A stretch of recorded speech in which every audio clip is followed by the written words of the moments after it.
Austrian Chancellor Karl Nehammer is the first Western leader to visit Vladimir Putin since the Russian president launched the invasion of Ukraine in February.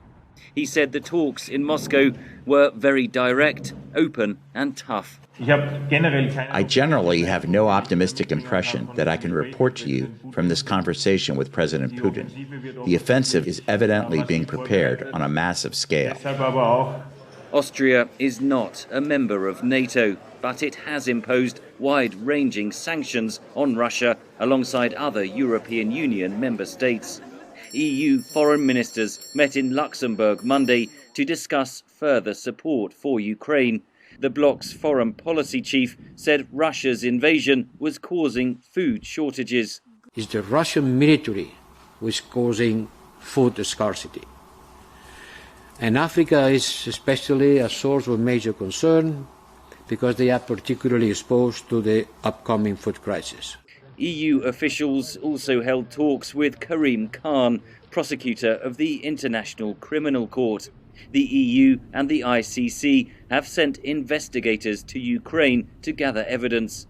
Ukraine says Russia has committed 2,000 war crimes on its territory, including civilian massacres in Bucha and other towns previously occupied by the Kremlin's forces, as well as mass rapes and torture. Moscow denies the accusations despite the mounting evidence, including mass graves. Russia is not a signatory to the ICC, and it will be difficult to prosecute individual war crimes on the battlefield, says international law expert Luis Viveros. There's a lot of evidence on this, and that might happen, but we would have to see the ICC Office of the Prosecutor acting in a way that hasn't done in the past. Vladimir Putin should face international justice, Viveros says. I think that the way to get to him would be the creation of a special tribunal to prosecute the crime of aggression.